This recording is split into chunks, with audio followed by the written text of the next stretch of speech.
मैं संजीव बालियान स्वागत करता हूं आप सभी लोगों का आपके YouTube के चैनल बालियान क्लासेस में। तो हम पढ़ रहे थे मध्यकालीन भारत का इतिहास और आपको विदित है कि पिछली वीडियो में हमने पढ़ा था महमूद गजनवी या गजनवी वंश के बारे में। तो आज का जो हमारा टॉपिक है, आज का जो हमारा विषय है वो है गौरी वंश व मोहम्मद गौरी। तो मोहम्मद गौरी को पढ़ने से पहले हम ये जान लेते हैं कि ये जो गौरी है या जो गौरी वंश है, इसकी जो उत्पत्ति हुई है वो कहाँ से हुई है, कौन इसका शासक था। यानी कि जो गौर वंश है इसकी पृष्ठभूमि को जान लेना बहुत ही आवश्यक है। तो हम इस गौरी वंश को कुछ पहलुओं के तहत अध्ययन करेंगे। जो इसके पहलू है या जो इसके बिंदु है वो क्या क्या है, इसको एक बार हम देख लेते हैं। तो हम पहले अध्ययन करेंगे पृष्ठभूमि का, यानी कि जो गौरी वंश है इसकी उत्पत्ति कब हुई थी, कौन इसका पहला शासक था, कौन इसका आखिरी शासक था। दूसरा इसका जो पहलू है, जो बिंदु है वो है परिचय। मोहम्मद जो गौरी है, शिहाबुद्दीन मोहम्मद गौरी, इनके परिचय के बारे में देखेंगे। इसके बाद आता है राजनीतिक स्थिति, यानी कि मोहम्मद गौरी के समय भारत की राजनीतिक स्थिति कैसी थी,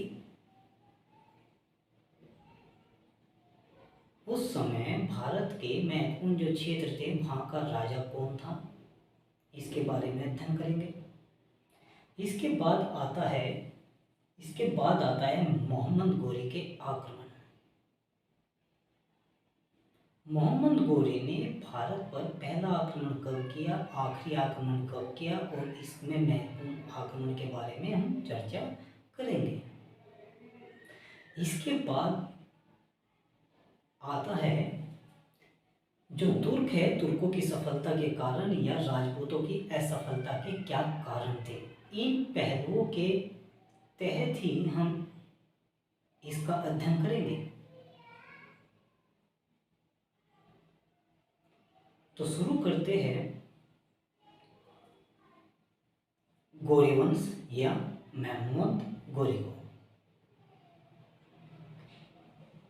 अफगानिस्तान में एक जगह है गजनी। गजनी से 200 मील की दूरी पर उत्तर की तरफ एक स्थान पड़ता है गौर। ये पहाड़ियों से घिरा होने के कारण इसका नाम गौर पड़ा है।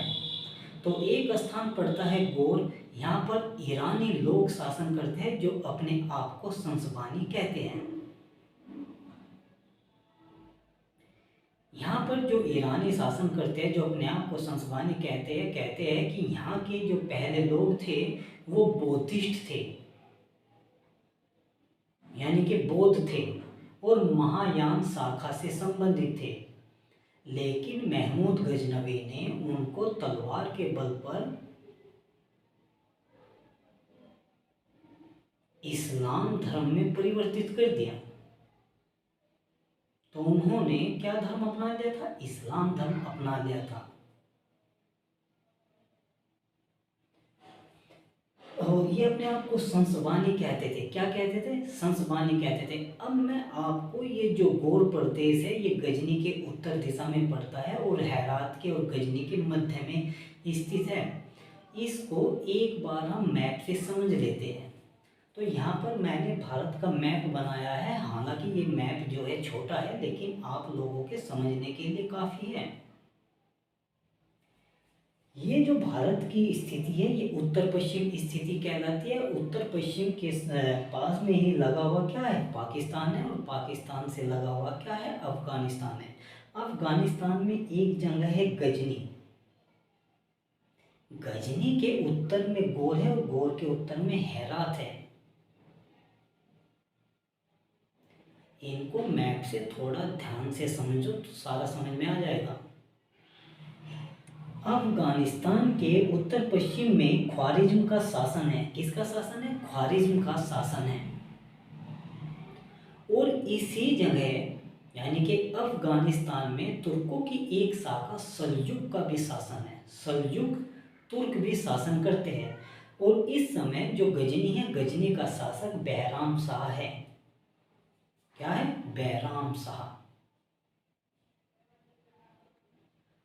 और इस समय जो गौर प्रदेश है, गौर वंश का यानी कि संसवानी वंश का जो पहला शासक है वो है मोहम्मद। कौन है? मोहम्मद। इस समय गजनी पर जो सल्जुक है, सल्जुक का शासक जो संजर है, वो गजनी पर आक्रमण करता है और इनकी जो शक्ति है उनको कम करता जाता है। इस तरह से गजनी की जो शक्ति है वो क्षीण होती जाती है और गौरियों की शक्ति में उत्थान होता जाता है। संसवानी वंश का पहला शासक मोहम्मद होता है। मोहम्मद के बाद उसका पुत्र कुतुबुद्दीन हसन उत्तराधिकारी बनता है और गजनियों के साथ विद्रोह करने के कारण उसकी हत्या कर दी जाती है। कुतुबुद्दीन हसन के बाद उसका पुत्र इजुद्दीन हुसैन शासक बनता है।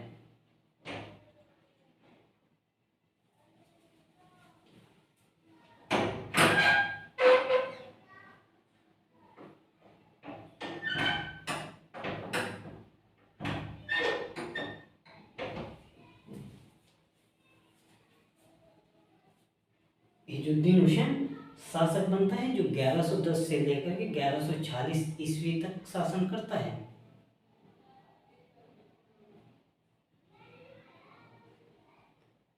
इसी समय जो इजुद्दीन है, इजुद्दीन को सल्जुक शासक संजर बंदी बना लेता है और बाद में उसकी हत्या कर देता है। इजुद्दीन हुसैन के 6 पुत्र होते हैं। इन 6 पुत्रों को आपको याद रखना है। खास तौर से इसके जो पहले 4 पुत्र हैं उनको जरूर याद रखना। बाद के जो 2 पुत्र हैं उनका नाम याद रखो या ना रखो, लेकिन उनको जरूर याद रखना। तो जो इजुद्दीन हुसैन है, इसका जो पहला पुत्र था उसका नाम था सैफुद्दीन और इसका जो दूसरा पुत्र था उसका नाम था कुतुबुद्दीन मोहम्मद। इसका जो तीसरा पुत्र था उसका नाम था बहाउद्दीन शाम और जो चौथा पुत्र था उसका नाम था अलाउद्दीन हुसैन। इसका जो 5वां पुत्र है उसका नाम है नासरुद्दीन और छठा जो पुत्र है उसका नाम है फखरुद्दीन। यहाँ पर ये जो नासरुद्दीन है और फखरुद्दीन है, इनका नाम आप याद रखो या ना रखो ये महत्वपूर्ण नहीं है, लेकिन इसके जो 4 पुत्र है पहले उनका नाम जरूर याद रखना।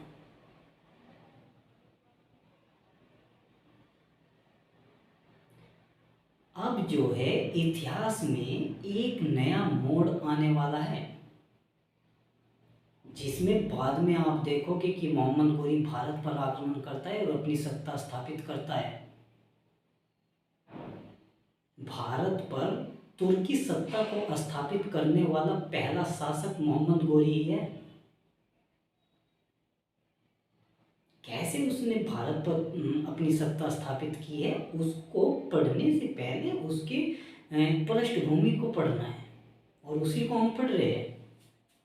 तो इजुद्दीन का जो सबसे बड़ा पुत्र होता है सैफुद्दीन, जब इसके पिता इजुद्दीन की मृत्यु हो जाती है तो ये अपने पिता के साम्राज्य का बंटवारा अपने भाइयों में करता है, लेकिन इसका छोटा भाई कुतुबुद्दीन महमूद इस बंटवारे से संतुष्ट नहीं रहता। वो नाराज हो जाता है और नाराज होकर के वो इंसाफ के लिए गजनी पहुंच जाता है, जहां पर गजनवी वंश का शासक बहराम शाह होता है। जब बहराम शाह को ये अपने भाई की शिकायत सुनाता है तो बहराम शाह सैफुद्दीन को दंड नहीं देता, बल्कि कुतुबुद्दीन अहमद को हरम पर कुदृष्टि डालने के आरोप में बंदी बना लेता है और उस पर षड्यंत्र करके उसकी हत्या कर देता है। जब कुतुबुद्दीन अहमद की हत्या बहराम शाह कर देता है तो इसके भाई बड़े सैफुद्दीन को पता चलता है और सैफुद्दीन गजनी की तरफ कूच करता है अपने भाई की हत्या का बदला लेने के लिए। जब ये अपने भाई का बदला लेता है, हत्या का बदला लेता है, तो ये बैराम शाह के साथ युद्ध करता है। तो बैराम शाह भागकर भारत की तरफ चला आता है और गजनी पर सैफुद्दीन शासन करने लगता है। लेकिन कुछ समय पश्चात 1149 ईस्वी में बैराम शाह फिर गजनी लौट आता है और सैफुद्दीन के सामने आक्रमण करता है। 1149 ईस्वी में बैराम शाह सैफुद्दीन को पराजित कर देता है और बाद में उसकी हत्या भी कर देता है। क्या कर देता है? उसकी हत्या कर देता है। इसके बाद इनका जो तीसरा भाई था, जिसका नाम है बहाउद्दीन शाह, ये अपने भाइयों का बदला लेने गजनी कूच करता है। लेकिन बैराम शाह को जैसे ही पता चलता है कि बहाउद्दीन साहब आ रहे हैं, तो बहाउद्दीन शाह जो आ रहे हैं, तो उनका क्या करता है? वो स्वागत करता है, युद्ध से स्वागत करता है और रास्ते में ही बहाउद्दीन शाह की ये हत्या कर देता है। इस समय 3 भाइयों की हत्या बैराम शाह कर चुका होता है। इसके बाद इनका चौथा भाई आता है, जिसका नाम है अलाउद्दीन हुसैन। अब ये कहानी आपको कुछ कुछ ऐसी दिखाई देगी जैसे बॉलीवुड की जो फिल्म है घातक, सनी देओल की। उसमें जब कातिया के एक एक भाई को सनी देओल मारता चला जाता है, तो बाद में बिल्ला सनी देओल को मारने का प्रण लेता है। ऐसे ही जो अलाउद्दीन हुसैन है, ये अपने भाइयों की बदला लेने का प्रण लेता है और गजनी की तरफ कूच करता है।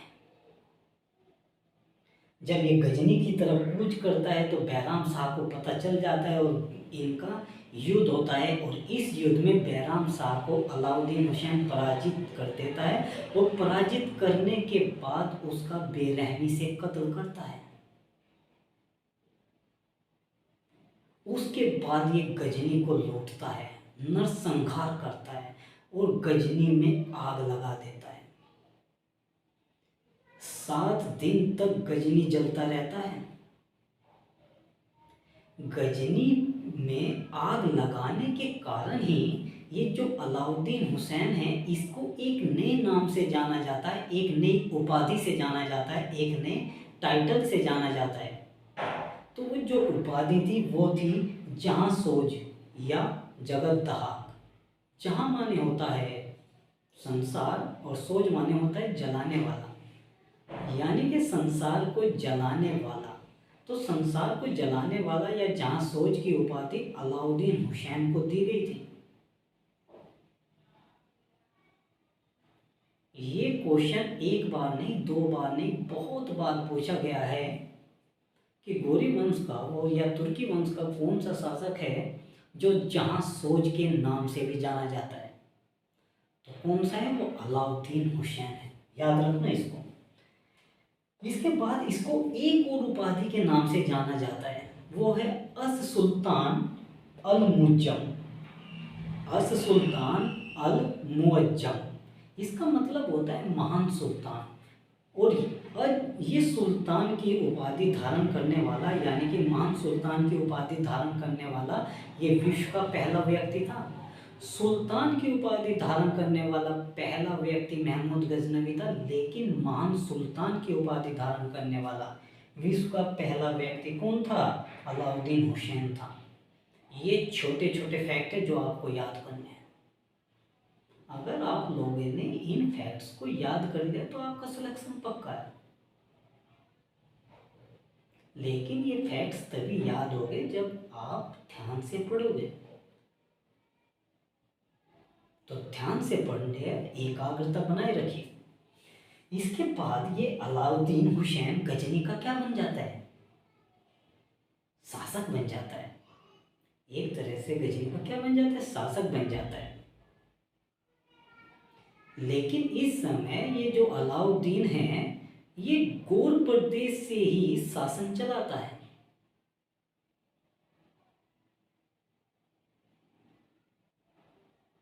अलाउद्दीन के बाद इसका जो भाई था बहाउद्दीन शाह, उसके दो पुत्र होते हैं। बड़े पुत्र का नाम होता है गयासुद्दीन, बड़े पुत्र का नाम होता है गयासुद्दीन, और छोटे पुत्र का नाम होता है शहाबुद्दीन। तो अलाउद्दीन की मृत्यु के बाद गौर की गद्दी पर गयासुद्दीन बैठता है 1163 ईस्वी में। कब बैठता है? 1163 ईस्वी में, और 1203 ईस्वी तक शासन करता है।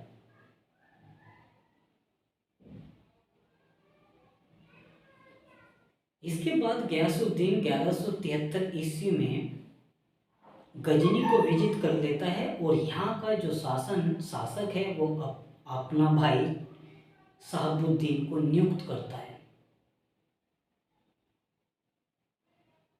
जब शहाबुद्दीन 1173 ईस्वी में गजनी की गद्दी पर बैठ जाता है, तो ये एक खिताब धारण करता है, एक उपाधि धारण करता है, और वो उपाधि है शिहाबुद्दीन मोहम्मद गोरी। तो ये शिहाबुद्दीन मोहम्मद गोरी के नाम से शासन करता है। कहीं कहीं पर आगे इसका नाम मिलता है मुइजुद्दीन मोहम्मद गोरी, भी इसका नाम आपको दिखाई देगा।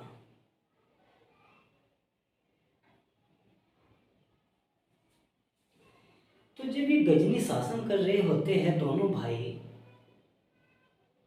तो ये उत्तर पश्चिम की दिशा में ख्वारिज्म की तरफ शासन करते हैं अपने साम्राज्य का विस्तार करने के लिए। लेकिन जो ख्वारिज्म शाह है, जो ख्वारिज्म का शासक है, वो इनसे ज़्यादा ताकतवर है। वो इनको अपनी राज्य की सीमा में घुसने ही नहीं देता। उसके बाद शिहाबुद्दीन इस तरफ अपने साम्राज्य जो विस्तार है उस मंशा को त्याग देता है और पश्चिम की तरफ कूच करता है, और पश्चिम में आता है भारत। यानी कि जो शिहाबुद्दीन है ख्वारिज्म की जगह भारत की तरफ आक्रमण करता है और अपने साम्राज्य का विस्तार करता है।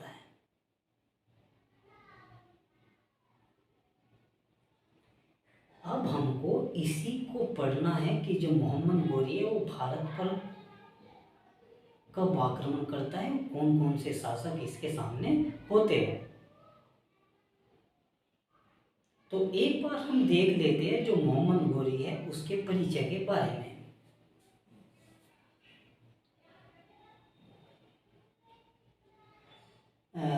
जो गोरी का परिचय देख लेते हैं। इसका जो जन्म है और इसका जो स्थान है, इसका जो जन्म है वो 1149 ईस्वी में होता है। कुछ किताबों में 1149 मिलता है, कुछ किताबों में 1150 मिलता है। इसके आसपास ही मोहम्मद गोरी का क्या होता है, जन्म होता है। और जो स्थान है वो कहाँ है, गौर जो है अफगानिस्तान में पड़ता है। इनका जो पूरा नाम है वो शिहाबुद्दीन मोहम्मद गोरी है, और इन्हीं को मुइजुद्दीन मोहम्मद गोरी या मुइनुद्दीन मोहम्मद गोरी के नाम से भी जाना जाता है। इसके बाद इनके जो पिता है उनका नाम बहाउद्दीन शाह है। और ये जो गजनी का शासक कब बनते हैं, ये गजनी का शासक 1173 ईस्वी में बनते हैं। लेकिन गौर को राजधानी 1203 ईस्वी में बनाता है। गजनी का शासक तो 1173 ईस्वी में बन जाता है, लेकिन मोहम्मद गोरी गौर को अपनी राजधानी 1203 ईस्वी में बनाता है। याद रखना, गजनी का जो उत्तराधिकारी होता है वो इसका भतीजा महमूद होता है, क्योंकि कहते हैं कि गजनी को कोई संतान नहीं थी, तो इसका जो भतीजा है वही इसका उत्तराधिकारी बनता है महमूद। लेकिन भारत में मोहम्मद गोरी का उत्तराधिकारी मोहम्मद गोरी का दास और सेनापति कुतुबुद्दीन ऐबक बनता है। याद रखना, कौन बनता है भारत में, कुतुबुद्दीन ऐबक बनता है। इसमें एक और पॉइंट है, महमूद गजनवी पहला शासक था। देखो, महमूद गजनवी पहला शासक था जिसने गौर को विजय कर वहां के निवासियों को इस्लाम धर्म में परिवर्तित किया। और जो वहां के निवासी थे वो कैसे थे, बौद्धिज्म थे, बौद्ध धर्म को मानने वाले थे, बौद्ध थे। और महायान शाखा से संबंधित थे। तो ये था मोहम्मद गोरी का परिचय। इसके बाद जो आता है वो आता है राजनीतिक स्थिति, यानी कि भारत में मोहम्मद गोरी के आक्रमण के समय राजनीतिक स्थिति कैसी थी। तो मैं एक बात आपको बता दूं, पिछली कक्षा में हमने पढ़ा है महमूद गजनवी के समय भारत की राजनीतिक स्थिति कैसी थी। तो गजनी के समय जो स्थिति भारत की तब थी वही स्थिति मोहम्मद गोरी के समय में भी थी। इसका मतलब 150 वर्षों में भारतीय शासकों ने कुछ भी नहीं सीखा। वे उस गलती को पहले की तरह दोहराते रहे।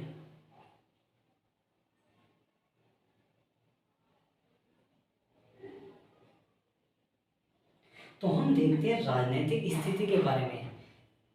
राजनीतिक स्थिति के बारे में हम सिर्फ एक नज़र से ही देखेंगे, बाकी इसके बारे में विस्तार से जब इसके आक्रमण को पढ़ाऊंगा तब पढ़ेंगे। तो यहाँ पर देख लेते हैं कि किस राज्य में किस राजा का शासन था।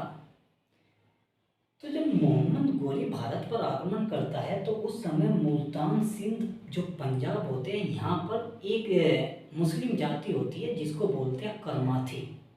तो इन करमाथियों का ही शासन था, यानी कि करमाथी मुस्लिमों का क्या था, शासन था।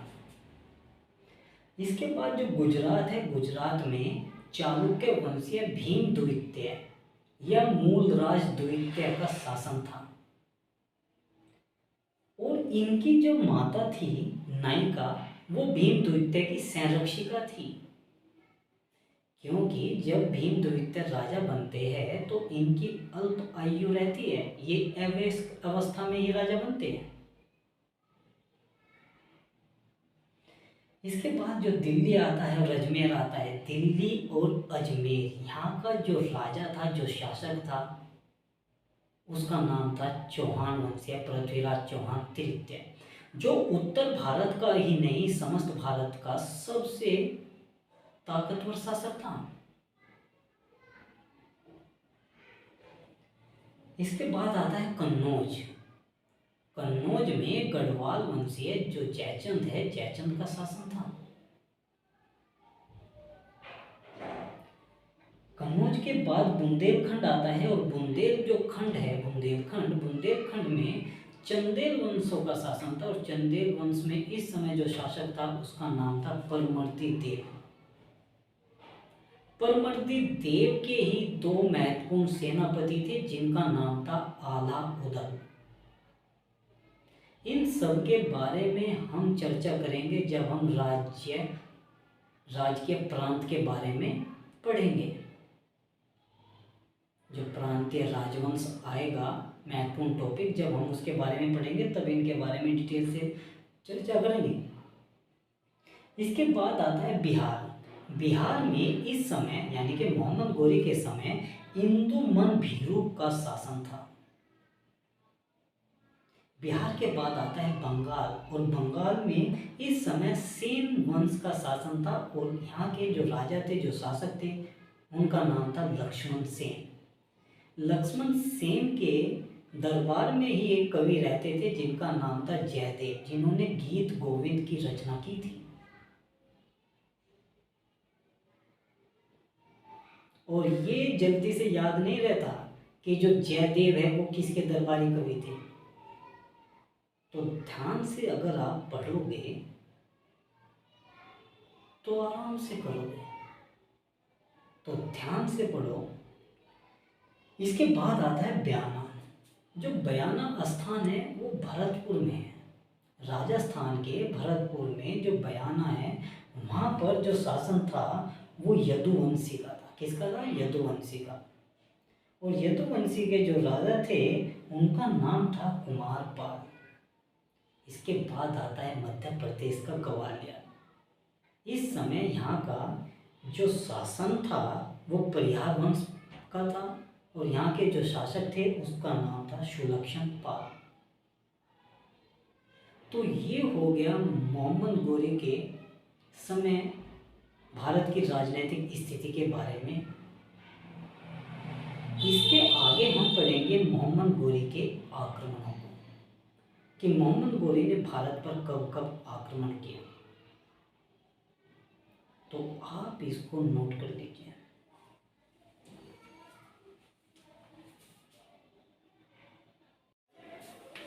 तो अब देखते हैं मोहम्मद गोरी के आक्रमणों को। जैसे महमूद गजनवी आक्रमण करता है तो उसके मुख्यतः दो उद्देश्य होते हैं। पहला धन की प्राप्ति करना और दूसरा अपने इस्लाम धर्म का प्रचार प्रसार करना। इसी तरह जब मोहम्मद गोरी भारत पर आक्रमण करता है तो इसके दो नहीं 3 उद्देश्य होते हैं। पहला इसका उद्देश्य होता है धन की प्राप्ति करना, दूसरा इसका उद्देश्य होता है अपने धर्म का प्रचार प्रसार करना, और तीसरा इसका जो महत्वपूर्ण उद्देश्य था वो था साम्राज्य का विस्तार करना, अपने जो साम्राज्य था उसका विस्तार करना। आप जब मैं इसको पढ़ाऊंगा तो आप देखोगे कि जिस जिस ये क्षेत्र को जीतता गया वहाँ पर अपना कोई ना कोई सिपह सलार या अपना सेनापति नियुक्त करता गया। ठीक है, तो अब हम मोहम्मद गोरी के एक एक आक्रमणों को देखते हैं। मैं एक बात और यहाँ पर आपको बता दूं कि इसमें कुछ आक्रमण तो ऐसे हैं जिसमें खुद मोहम्मद गोरी नेतृत्व करता है, और कुछ आक्रमण वे हैं जिनमें कुतुबुद्दीन ऐबक आक्रमण करता है, और कुछ आक्रमण वे भी हैं जिनमें इसका एक सेनापति जिसका नाम होता है बख्तियार खिलजी, वो आक्रमण का नेतृत्व करता है। तो यहाँ पर क्वेश्चन इस तरह से पूछा जा सकता है, जैसे मान लो यही है बिहार। बिहार पर जब मोहम्मद गोरी के समय आक्रमण हुआ था तब मोहम्मद गोरी की तरफ से किसने नेतृत्व किया था? तो यहाँ पर जो नेतृत्व किया था वो बख्तियार खिलजी ने किया था। तो इस तरह के क्वेश्चन पूछे जाते हैं, तो इसलिए इसको ध्यान में रखना है कि किस शासक ने कब नेतृत्व किया था। अब हम इसके आक्रमणों को देखते हैं। जब 1173 ईस्वी में गद्दी पर बैठ जाता है, गजनी की गद्दी पर बैठ जाता है, तो ये भारत पर पहला आक्रमण 1175 ईस्वी में करता है, और पहला आक्रमण मुल्तान पर करता है। इस समय मुल्तान जो है वहां पर करमाथी मुस्लिमों का शासन होता है।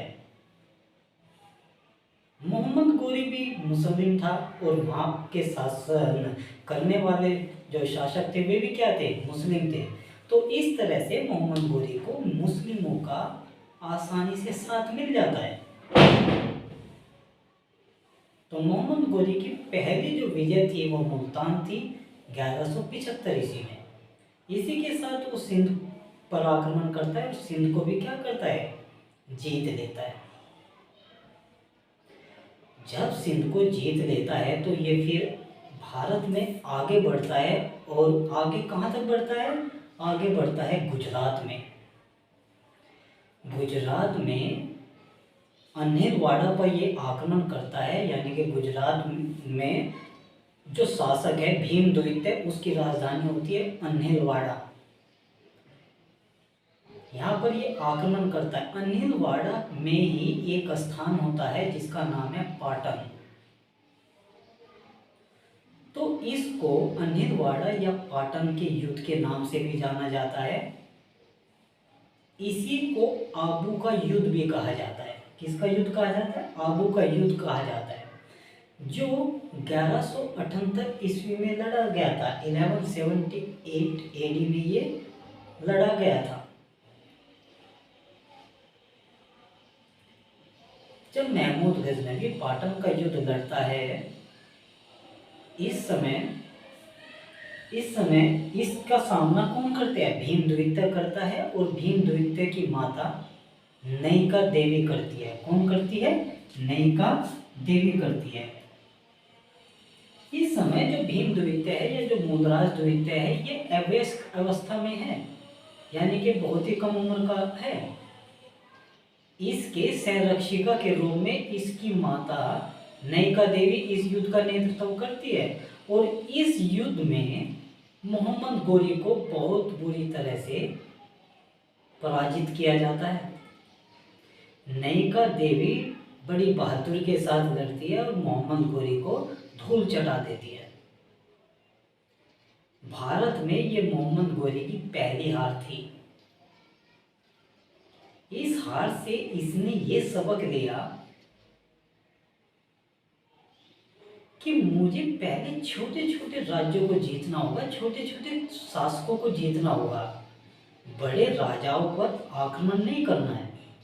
तो यहाँ से ये जब सबक लेता है, सबक लेकर 1179-80 में ये पंजाब सियालकोट पहुँच जाता है और पंजाब सियालकोट पर क्या कर लेता है, ये अधिकार कर लेता है। इस तरह से पंजाब को ये पूर्ण रूप से अपने नियंत्रण में कर लेता है। जब पंजाब को ये जीत लेता है तो पंजाब पर एक किला है जिसका नाम है तबर हिंद किला। जिसका क्या नाम है, तबर हिंद किला। ये जो तबर हिंद किला है, इस पर जो अजमेर के राजा या दिल्ली के जो राजा होते हैं पृथ्वीराज चौहान, उनका भी अधिकार होता है और इस तबर हिंद किले को मोहम्मद गोरी जीत लेता है। जब इस तबर हिंद किले को जीत लेता है तो कहते हैं कि इस समय पंजाब की सीमा और दिल्ली की सीमा एक दूसरे से मिलती थी। तो पृथ्वीराज चौहान को लगता है कि मोहम्मद गोरी अब ये दिल्ली की तरफ बढ़ेगा और दिल्ली पर आक्रमण करके दिल्ली पर अधिकार कर लेगा। क्यों ना मोहम्मद गोरी के इस मंसूबे को पहले ही खत्म कर दिया जाए। तो मोहम्मद गोरी अपनी सेना तैयार करता है और पंजाब की तरफ कूच करता है। उधर से मोहम्मद गोरी दिल्ली की तरफ कूच करता है। तो बीच में एक स्थान पड़ता है, पंजाब में ही बीच में एक स्थान पड़ता है भटिंडा। भटिंडा में इन दोनों की मुलाकात होती है और भटिंडा के पास ही तराइन का मैदान में इन दोनों की सेनाएं एक दूसरे के सामने होती है और दोनों के मध्य तराइन का पहला युद्ध लड़ा जाता है और ये समय है 1191 ईस्वी का, 1191 एडी का। इस समय जो मोहम्मद गोरी है, इसकी सेना के जो सेना नायक होती है वो बख्तियार खिलजी होते हैं, कुतुबुद्दीन ऐबक होते हैं, एल्तोज होते हैं, कुबाचा होते हैं। और जो पृथ्वीराज चौहान है, इसकी सेना में पृथ्वीराज चौहान होते हैं और सेनापति खांडे राव और गोविंद राय दो सेनापति होते हैं। इन दोनों के सहयोग से पृथ्वीराज चौहान मोहम्मद गोरी पर आक्रमण करता है और मोहम्मद गोरी को पराजित कर देता है। ये मोहम्मद गोरी की भारत में दूसरी हार थी। कहते हैं कि इस समय जब पृथ्वीराज चौहान पर यह आक्रमण करता है मोहम्मद गोरी, तो इसकी जो सेना थी वो तैयार नहीं रहती है। तो मोहम्मद गोरी इस युद्ध में क्या हो जाते हैं, पराजित हो जाते हैं। इस युद्ध में पराजित होने से पहले कहते हैं पृथ्वीराज चौहान ने मोहम्मद गोरी को 16 बार हराया था और हर बार उसको माफ कर दिया गया। अपने क्षत्रिय धर्म का पालन करते हुए पृथ्वीराज चौहान ने उसको क्या कर दिया, माफ कर दिया, जो पृथ्वीराज चौहान की सबसे बड़ी भूल थी।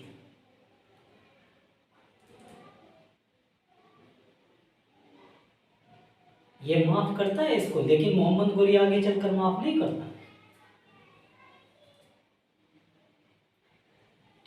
तो क्या ये क्या हो गया, ये विजयी हो जाते हैं पृथ्वीराज चौहान इसमें, और मोहम्मद गोरी हार जाते हैं। इसके बाद ये यहाँ से भाग जाता है मोहम्मद गोरी, और भाग करके गजनी लौट जाता है। फिर अपनी सेना को कुछ खिलाता है, पिलाता है और युद्ध के लायक बनाता है। अच्छे अच्छे योद्धा तैयार करता है, निपुण, जो युद्ध में निपुण हो। अच्छे घोड़े लाता है जो तीव्र गति से चलने वाले हो। तो इस तरह से वो अपनी सेना को सुदृढ़ बनाता है। तभी अगले वर्ष यानी कि 1192 ईस्वी में ये उसी मैदान में अपना शिविर लगा देता है जहां पर पृथ्वीराज चौहान की सेना रुकी हुई होती है। और रात को अचानक से ये पृथ्वीराज चौहान की सेना पर आक्रमण कर देता है और पृथ्वीराज चौहान को पराजित कर देता है। इस युद्ध में इसके जो दो सेनापति है, गोविंद राय और खांडे राय, इनकी हत्या हो जाती है। इनकी क्या हो जाती है? हत्या हो जाती है। दोनों की हत्या हो जाती है और पृथ्वीराज चौहान को बंदी बना लिया जाता है, उसे माफ नहीं किया जाता। मोहम्मद गोरी कहते हैं हम तुझे माफ नहीं करेंगे, जो गलती तुमने की थी तराइन के पहले युद्ध में वो हम नहीं करेंगे। तो ये पृथ्वीराज चौहान को अपने साथ ही गजनी ले जाता है, जहां पर 1206 ईस्वी में पृथ्वीराज चौहान की हत्या कर दी जाती है। ऐसा ये वर्णन मिलता है, पृथ्वीराज की हत्या गजनी में होती है, ये जो वर्णन मिलता है इसके एक दोस्त होते हैं चंद्रबरदाई। उनकी एक पुस्तक का नाम है पृथ्वीराज रासो। उसमें लिखा हुआ है कि जब पृथ्वीराज चौहान मोहम्मद गोरी से पराजित हो जाते हैं तो मोहम्मद गोरी उनको अपने वहाँ पर गजनी लेकर जाता है और वहाँ पर 1206 ईस्वी में मोहम्मद गोरी पर पृथ्वीराज चौहान शब्द भेदी बाण चलाता है, जिससे मोहम्मद गोरी की हत्या हो जाती है। और पृथ्वीराज चौहान का दोस्त चंद्रबरदाई अपने छुरे से पृथ्वीराज चौहान की हत्या करता है और फिर बाद में अपनी हत्या करता है। इस तरह से पृथ्वीराज चौहान की हत्या हो जाती है। लेकिन इसकी मृत्यु को लेकर इतिहासकारों में मतभेद है। कुछ इतिहासकार कहते हैं कि पृथ्वीराज चौहान की मृत्यु या हत्या गजनी में नहीं हुई थी। जब ये मोहम्मद गोरी इसको जीत लेता है तराइन के दूसरे युद्ध को, तो पृथ्वीराज चौहान को बंदी बना लेता है और अपने अधीन अजमेर में इसको शासक नियुक्त करता है। लेकिन कहते हैं पृथ्वीराज चौहान अचानक ही मोहम्मद गोरी पर विद्रोह कर देता है, जिससे मोहम्मद गोरी इसकी हत्या कर देता है।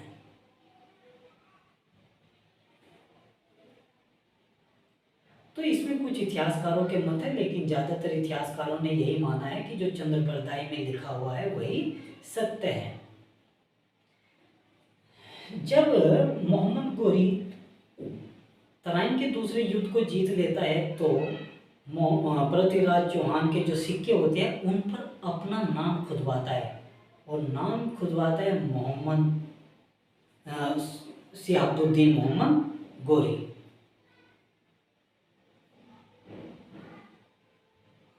सिहाबुद्दीन मोहम्मद गोरी।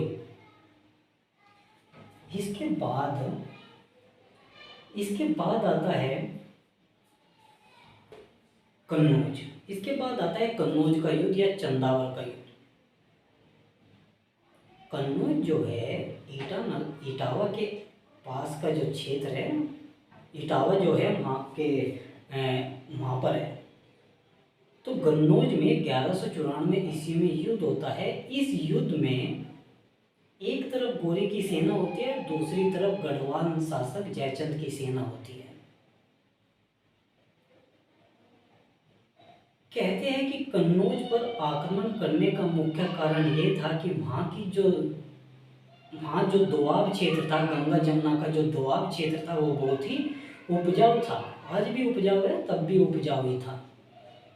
तो उस क्षेत्र को अपने अधीन करने के लिए, उस भूमि को अपने अधीन करने के लिए मोहम्मद गोरी ने कन्नौज पर आक्रमण किया था, क्योंकि कन्नौज पर आक्रमण किए बगैर उस दोआब को नहीं जीता जा सकता था।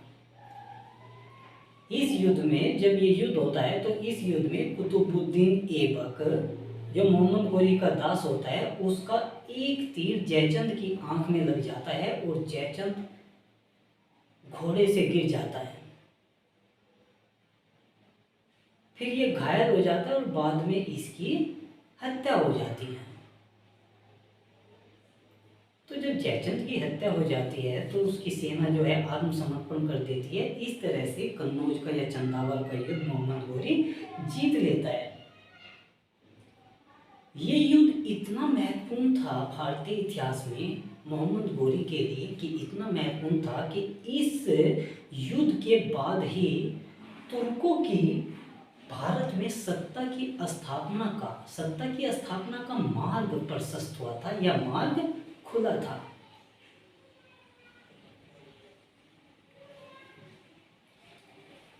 तुर्कों की सत्ता की स्थापना का जो मार्ग है वो 1192 ईस्वी में तराइन के द्वितीय युद्ध से ही शुरू हो जाता है, लेकिन पूर्ण रूप से जो मार्ग खुलता है वो चंदावल के युद्ध के बाद ही खुलता है।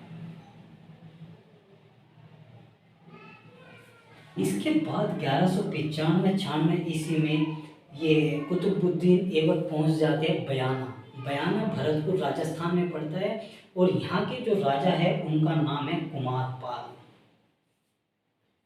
अब ये कुमारपाल जो है इनके सामने आत्मसमर्पण कर देते हैं। क्या कर देते हैं? आत्मसमर्पण कर देते हैं। और इस समय मोहम्मद गोरी यहाँ का जो शासक है वो बहाउद्दीन तुगरिल को नियुक्त करता है। किसको नियुक्त करता है? बहाउद्दीन तुगरिल को। जब तुगरिल को यहाँ का दायित्व सौंप देता है तो उसके बाद मोहम्मद गोरी ग्वालियर के अभियान की तरफ निकल पड़ते हैं। और ग्वालियर में इस समय जो राजा होते हैं वो सुलक्षण पाल होते हैं। और सुलक्षण पाल भी मोहम्मद गोरी के सामने क्या कर देते हैं? आत्मसमर्पण कर देते हैं। ये आत्मसमर्पण करने के बाद भारत में जो जो क्षेत्र जीते थे वहाँ का दायित्व है अब मोहम्मद गोरी कुतुबुद्दीन ऐबक को सौंप देता है। ध्यान से सुनना, कुतुबुद्दीन ऐबक को सौंप देता है। जब कुतुबुद्दीन ऐबक को दायित्व सौंप देता है तो खुद गजनी चला आता है शासन करने के लिए। जब कुतुबुद्दीन ऐबक को दायित्व सौंप देता है तो कुतुबुद्दीन अन्हिलवाड़ा पर 1201 या 2 ईस्वी में आक्रमण करते हैं। इस समय भी अन्हिलवाड़ा का शासक भीम द्वितीय ही है, लेकिन इस समय ऐबक भीम द्वितीय को पराजित कर देता है और उसको संधि करने पर मजबूर कर देता है। इस तरह से भीम द्वितीय कुतुबुद्दीन के अधीन होकर शासन करता है।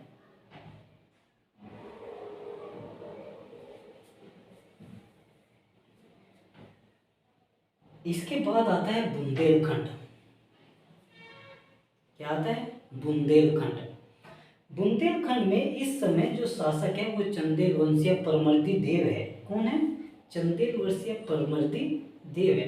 तो इस समय गोरी और परमर्दी देव के बीच में एक संधि होती है जिसको परमर्दी देव स्वीकार या अस्वीकार करने से पहले ही उसकी मृत्यु हो जाती है। तो फिर ये संधि का प्रस्ताव परमर्दी देव के पुत्र अजय देव के सामने रखा जाता है, जिसको ये अस्वीकार कर देता है। जब अजय देव गोरी के इस संदेश को या इस संधि के प्रस्ताव को अस्वीकार कर देता है तो ये बुंदेलखंड के जो निवासी होते हैं उनका जलपान बंद कर देते हैं। इस तरह से वहाँ की जनता परेशान होने लगती है और इस परेशानी को देखकर अजय देव मोहम्मद गोरी का जो संदेश होता है, जो संधि होती है, उसको स्वीकार कर लेता है और आत्मसमर्पण कर देता है। उसके बाद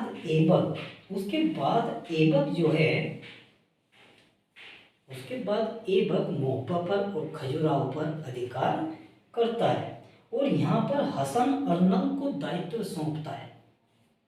हसन अर्नल को यहाँ का क्या बनाता है, प्रशासक या गवर्नर बनाता है। तो अनिलवाड़ा का जो दूसरी बार युद्ध होता है उसका नेतृत्व कौन करता है, कुतुबुद्दीन ऐबक करता है। बुंदेलखंड का नेतृत्व अजयपाल के दौरान कौन करता है, कुतुबुद्दीन ऐबक करता है। इनको ध्यान में रखना। इसके बाद आता है बिहार। इसके बाद बिहार अभियान आता है और बिहार अभियान के बाद बंगाल अभियान आता है और बंगाल अभियान के बाद तिब्बत अभियान आता है। इन तीनों अभियानों का नेतृत्व बख्तियार का एक सिपह सलार होता है, एक सेना नायक होता है जिसका नाम होता है बख्तियार खिलजी। वही इसका नेतृत्व करता है युद्ध का, याद रखना इनको। तो 1202 या 3 ईस्वी में बिहार का अभियान होता है बख्तियार खिलजी के नेतृत्व में। इस समय बिहार का शासक इंदुमन भीरू होता है जो इसकी अधीनता स्वीकार कर लेता है। और जब ये अधीनता स्वीकार कर लेता है तो इस समय ये बिहार को पूरी तरह से नष्ट कर देता है बख्तियार खिलजी। और इस समय के जो विश्वविद्यालय, प्रसिद्ध विश्वविद्यालय होते हैं, नालंदा विश्वविद्यालय और विक्रमशिला विश्वविद्यालय, उदंतपुरी विश्वविद्यालय, इन विश्वविद्यालयों को ये नष्ट कर देता है और यहाँ से अपार संपत्ति हासिल करता है। ये जो विश्वविद्यालय नष्ट करता है इसका वर्णन एक संत होते हैं, शाक्य संत, जिनका नाम होता है शाक्य श्री भद्र। एक संत होते हैं शाक्य श्री भद्र। वे 1203 ईस्वी में बिहार आते हैं तो वे बिहार को नष्ट होया या तबाह होया पाते हैं और वे इस बात का वर्णन करते हैं कि बख्तियार खिलजी ने बिहार को पूर्ण रूप से क्या किया था, नष्ट किया था। इसके बाद बख्तियार खिलजी आगे बढ़ता है और आगे जाता है ये बंगाल में। 1204-5 ईस्वी में ये बंगाल पर आक्रमण करता है। इस समय बंगाल का जो राजा है वो कौन है, सेन वंशी लक्ष्मण सेन है। और लक्ष्मण सेन के दरबार में एक से एक ज्योतिष थे। इन ज्योतिषों ने ये भविष्यवाणी कर दी थी लक्ष्मण सेन को कि आप पर घोर विपत्ति आने वाली है, मोहम्मद गोरी आप पर आक्रमण करने वाला है और आपके राज्य को अपने राज्य में मिलाने वाला है। इस भय से लक्ष्मण सेन एक यज्ञ कराता है जिसको नाम देता है इंद्री महाशक्ति यज्ञ। इस भविष्यवाणी के बाद एक यज्ञ कराता है इंद्री महाशक्ति यज्ञ, लेकिन आक्रमण फिर भी होता है। तो मोहम्मद गोरी जब इस पर आक्रमण करता है, इस समय लक्ष्मण सेन की जो राजधानी है वो नदिया है। तो जब मोहम्मद गोरी आक्रमण करता है तो ये भाग जाता है वहाँ से और भाग करके पूर्वी बंगाल पहुँच जाता है। पूर्वी बंगाल में एक स्थान है सोनार गांव, उसको राजधानी बनाकर ये वहाँ से शासन करता है।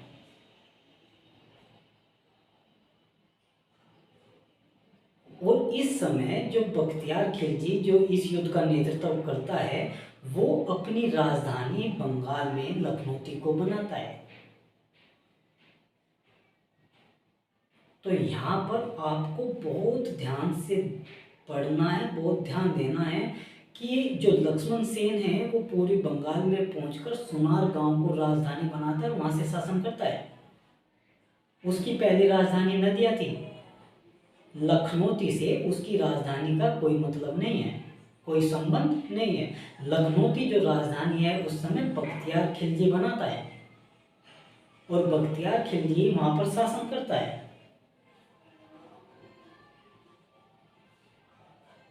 लक्ष्मण सेन जो है इसकी अधीनता को क्या कर देता है, स्वीकार कर लेता है। इसके बाद बख्तियार खिलजी का आखिरी अभियान होता है तिब्बत अभियान। 1205 या 6 ईस्वी में ये तिब्बत अभियान करता है।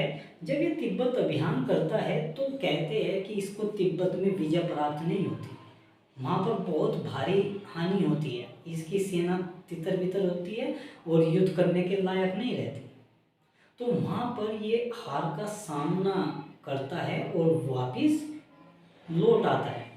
जब ये वापस लौट आता है तो कहते हैं, निराश होकर जब ये वापस लौट आता है तो कहते हैं रास्ते में ही एक अली मर्दान नामक व्यक्ति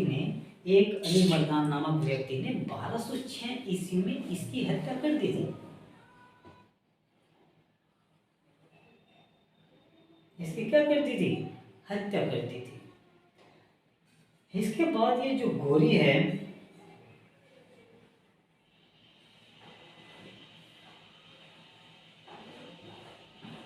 इसके बाद ये जो गोरी है, गोरी का जो आखिरी विद्रोह है, गोरी का जो आखिरी आक्रमण है वो खोखरों के विरुद्ध होता है। जैसे महमूद गजनवी का आखिरी आक्रमण जाटों और खोखरों के विरुद्ध था, ऐसे ही मोहम्मद गोरी का आखिरी आक्रमण खोखरों के विरुद्ध होता है।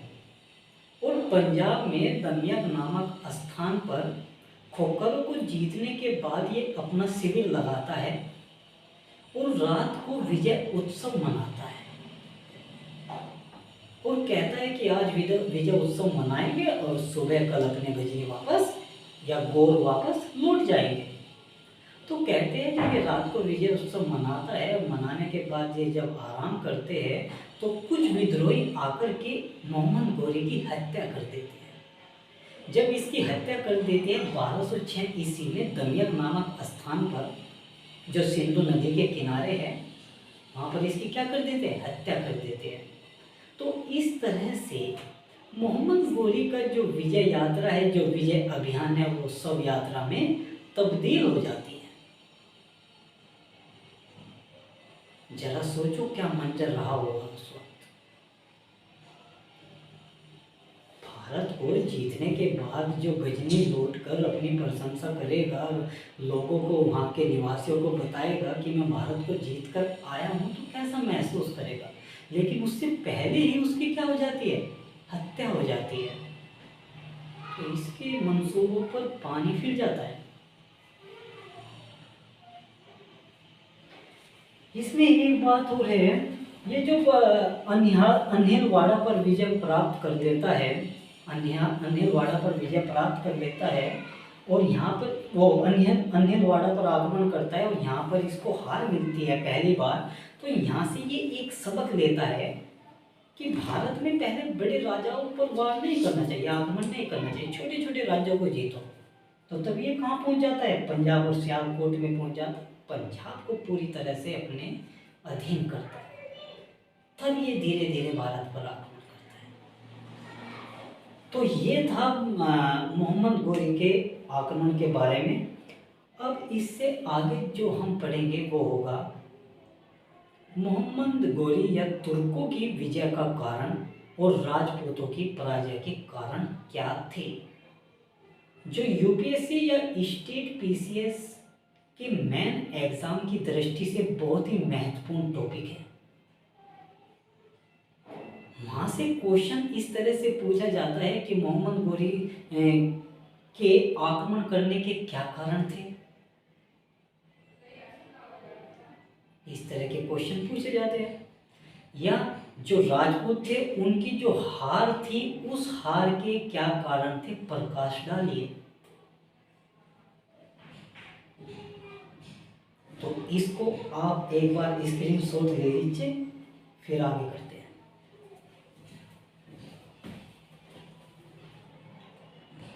इसके बाद अगला आक्रमण, एक और आक्रमण बचा हुआ है, वो है पेशावर, यानी कि पंजाब में जो स्थान है पेशावर। पेशावर में ये मोहम्मद गोरी 1181-82 में आक्रमण करता है और इस समय यहाँ का जो शासक है वो गजनवी वंश का या गजनी का जो उत्तराधिकारी है खुसरो मलिक, वो यहाँ का क्या है? शासक है। तो इस पर ये अधीनता स्वीकार कर लेता है, इसको पराजित कर देता है खुसरो मलिक को। कहते हैं कि ये जो खुसरो मलिक है मोहम्मद गोरी को भेंट देता था या उपहार देता था और खुद को बचा लेता था। लेकिन कश्मीर के शासक चंद्रदेव या चक्रदेव के आमंत्रण पर मोहम्मद गोरी इसको क्या करता है? दोबारा आकर के परास्त कर देता है और इसको हरा देता है और पेशावर पर अधिकार कर लेता है। इसके बाद हम देखते हैं जो तुर्क थे उनकी जो विजय थी उसके क्या कारण थे और जो राजपूत थे उनकी पराजय के क्या कारण थे। यहाँ पर आप भी देख रहे होंगे कि भारत में इतने शक्तिशाली राजा होते हुए भी ये कैसे पराजित हो गए। तो इनका कोई ना कोई कारण तो होगा जिस वजह से ये पराजित हुए। तो उन कारणों को एक बार देख लेते हैं। तो 4 से 5 कारण हैं जिनको एक बार देख लेते हैं। पहला जो कारण है वो सैन्य कारण है, यानी कि जो सैनिक स्थिति है वो अच्छी नहीं थी राजपूतों की। दूसरा जो कारण है वो राजनीतिक स्थिति है। तीसरा जो कारण है वो सांस्कृतिक कारण है। सांस्कृतिक कारण में 2 तरह के कारण आते हैं, एक तो धार्मिक कारण और एक सामाजिक कारण। चौथा जो कारण है वो व्यक्तिगत कारण है, यानी कि खुद का कारण। और 5वां जो कारण है वो आकस्मिक या अन्य कारण है। आकस्मिक या मतलब अचानक से। तो इन कारणों को हम एक बार विस्तार से देखेंगे। तो जो इसके सैन्य कारण है उसमें कौन कौन से कारण हैं। पहला कारण है राजपूतों की अस्थायी सेना का अभाव। तो जो राजपूतों की सेना थी वो अस्थायी नहीं थी, वो कैसी थी, अस्थायी सेना थी। राजपूतों की सेना एक तरह से सामंतों की सेना थी, जो कैसी थी, अस्थायी सेना थी। और तुर्कों की जो सेना थी वो अस्थायी सेना थी। उनको जो वेतन मिलता था वो अस्थायी वेतन मिलता था। तो ये एक कारण था इनकी हार का। इसके बाद आता है तुर्कों की शक्तिशाली अश्व सेना। जो तुर्क थे उनकी सेना में जो अश्व थे, जो घोड़े थे, वो बड़े ही शक्तिशाली थे और तेज गति से चलने वाले थे। लेकिन राजपूतों की सेना में ऐसे शक्तिशाली अश्व नहीं थे। ये इसकी हार का एक और कारण था। अगला कारण आता है राजपूतों की दोषपूर्ण प्रणाली। राजपूतों की जो प्रणाली थी, युद्ध प्रणाली, वो दोषपूर्ण थी। जैसे राजपूत जो थे, अगर इनकी सेना में जो हाथी होते थे तो हाथी युद्ध का काम करते थे, युद्ध करते थे। और जो मुख्य सेनापति होता था वो हाथी पर बैठकर युद्ध करता था, जिसको दुश्मन सेना आसानी से पहचान लेती थी और उसकी हत्या या उसको हरा देती थी। लेकिन जो तुर्की सेना थी उसमें जो हाथी थे उनका प्रयोग सेना को रोकने के लिए होता था, या किले या दरवाजे को तोड़ने के लिए उनका प्रयोग होता था। सेनापति के लिए तुर्की जो है हाथी का प्रयोग नहीं करते थे। ये भी एक इनके हार का कारण था। दूसरा, राजपूतों द्वारा धर्म युद्ध। राजपूत जो थे वो धर्म का युद्ध करते थे। अगर दुश्मन सेना का जो सेनापति है, जो राजा या जो वो शासक है, अगर वो निहत्था हो जाता था तो राजपूत शासक अपनी तलवार उठा करके उसको दे देते थे और कहते थे कि हम निहत्थे पर वार नहीं करते, जो इनकी एक हार का सबसे बड़ा कारण थी। जबकि तुर्की लोग ऐसा नहीं करते थे। वो तो जैसे उनको दिखाई दिया शासक, उसी हाल में उसको क्या करते थे, मारने की कोशिश करते थे। इसके बाद आता है राजपूतों की रक्षात्मक नीति। राजपूतों की जो नीति थी वो रक्षात्मक थी, वो अपनी रक्षा करते थे। जबकि तुर्कों की जो नीति थी वो आक्रामक थी, यानी कि वो आक्रमण करते थे जिस स्थिति में भी विरोधी शासक हो। इसके बाद आता है गुप्तचर व्यवस्था। जो गुप्तचर व्यवस्था थी वो राजपूतों की गुप्तचर जो व्यवस्था थी उसमें अभाव था। जबकि जो तुर्कों की गुप्तचर व्यवस्था थी वो बड़ी ही कुशल और निपुण थी। वे दुश्मन खेमे में जाकर ये पता लगा लेते थे कि इस सेना का जो सेनापति है कौन है और कितना ताकतवर है और इनकी सेना कैसी है। तो जो गुप्तचर थे तुर्कों के वो बड़े ही कुशल और निपुण थे। इसके बाद आता है राजनीतिक। जो राजनीतिक कारण थे उनमें क्या क्या आता है, उनमें आता है राष्ट्रीय भावना का अभाव। जो राजपूत शासक थे उनमें राष्ट्रीय भावना का अभाव था। वे राष्ट्र को सर्वोपरि नहीं मान करके खुद के साम्राज्य को ही आगे बढ़ाते रहते थे और एक दूसरे राजा से लड़ते रहते थे। यही कारण पृथ्वीराज चौहान की हार का था, जिसने जयचंद जैसे महान शासक को अपना विरोधी बनाया। चंदेल शासक परमर्दी देव को भी अपना क्या बनाया, विरोधी बनाया, क्योंकि ये उनके साम्राज्य को जीतना चाहता था और अपने साम्राज्य का विस्तार करना चाहता था। इसके बाद आता है दोषपूर्ण उत्तराधिकार का नियम।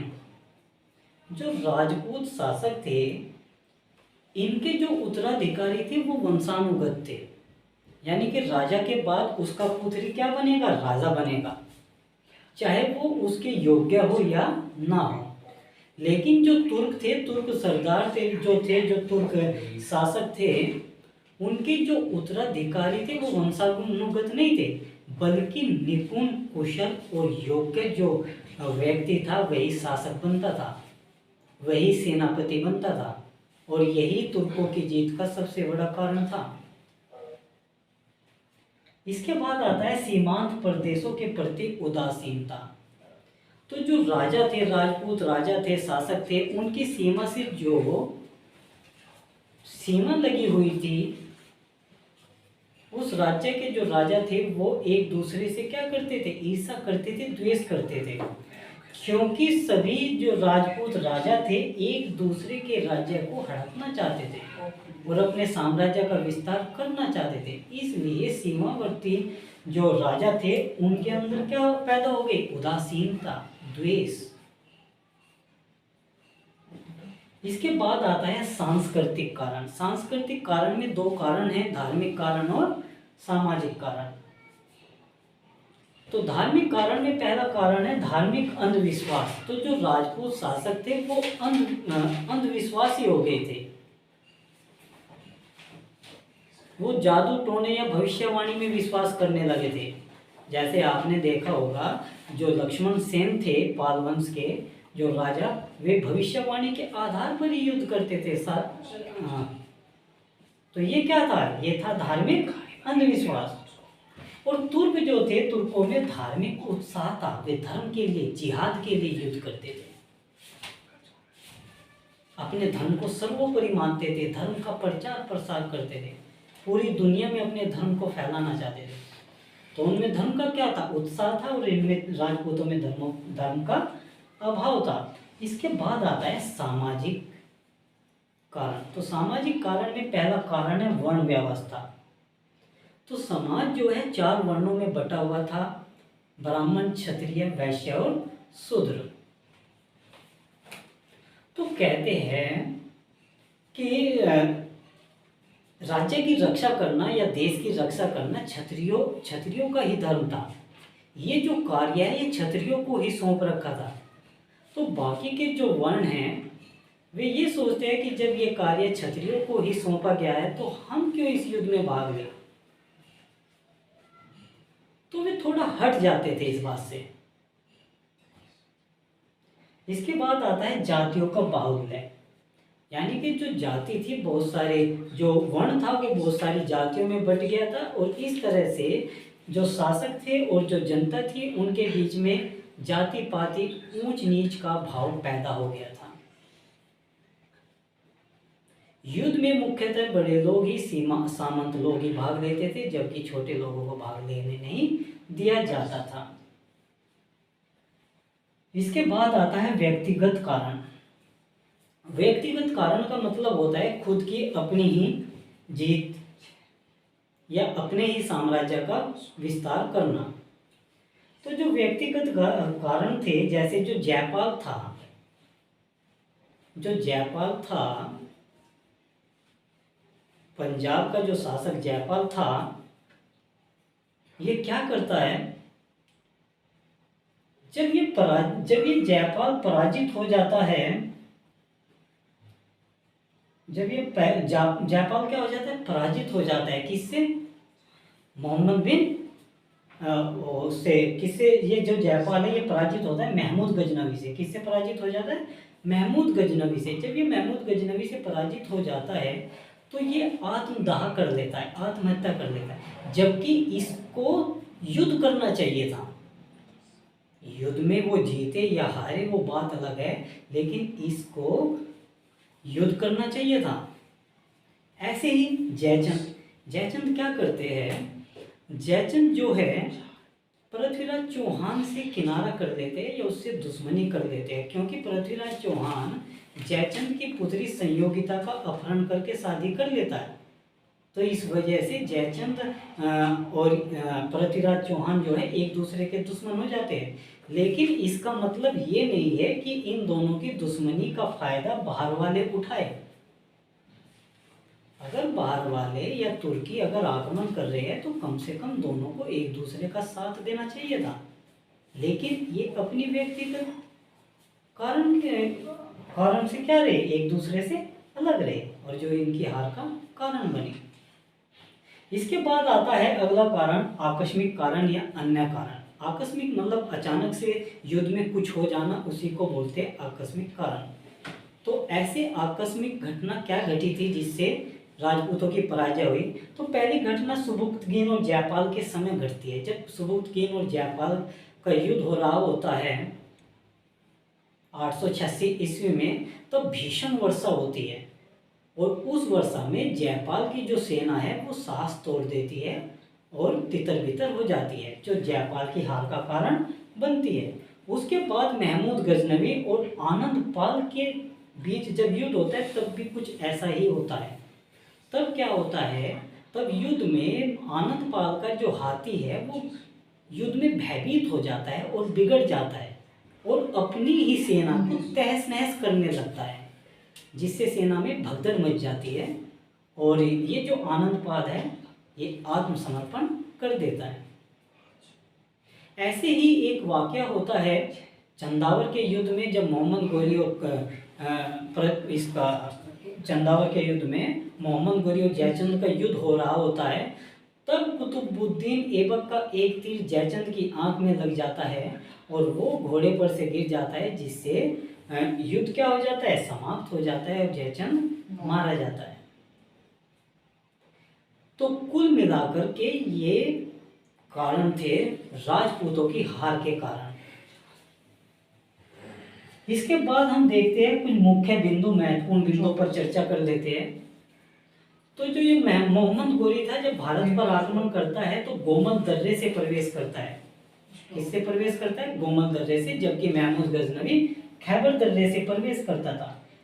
और जयचंद को जीतने के बाद, यानी कि चंदावर को जीतने के बाद, ये अपने सिक्कों पर लक्ष्मी और नंदी की आकृति खुदवाता है और दूसरी तरफ कलमा खुदवाता है। मोहम्मद गोरी जब पृथ्वीराज पर विजय प्राप्त कर लेता है तो पृथ्वीराज के शाही सिक्कों पर अपना नाम मोहम्मद बिन शाम खुदवाता है देवनागरी लिपि में, जो इस बात का घोतक है कि मोहम्मद गोरी ने पृथ्वीराज चौहान पर विजय प्राप्त की है। जब मोहम्मद गोरी विजय प्राप्त कर लेता है और 1206 ईस्वी में इसकी मृत्यु या हत्या हो जाती है, तो उससे पहले ये अपना उत्तराधिकारी अपने एक दास कुतुबुद्दीन ऐबक को नियुक्त करता है। और इस समय इसके जो अन्य सेना नायक होते हैं, जैसे नासरुद्दीन कुबाचा, इसको मुल्तान का सूबेदार या प्रशासक बनाता है और ताजुद्दीन एल्दोज को गजनी का। ये जो तीन नाम हैं, कुतुबुद्दीन ऐबक, कुबाचा और एल्दोज, बहुत ही महत्वपूर्ण है, क्योंकि ये नाम आपको आगे दिखाई देंगे, तो इन नामों को ध्यान से पढ़ना, ठीक है। कुबाचा, एल्दोज और ऐबक। आप देख रहे होंगे इस्लाम धर्म में शुरुआत से ही कि जो राजा होते थे वो अपने पुत्र की जगह अपने दास को क्या बनाते थे, अपना उत्तराधिकारी बनाते थे, यानी कि अपने दास में ज़्यादा वो दिखाते थे ये रुचि, क्योंकि जो ये दास होते थे ये अपने शासक के प्रति स्वामी भक्ति दिखाते थे। उनसे इनका बहुत ही लगाव था। इस वजह से अपने पुत्र से ज्यादा ये दासों पर विश्वास करते थे।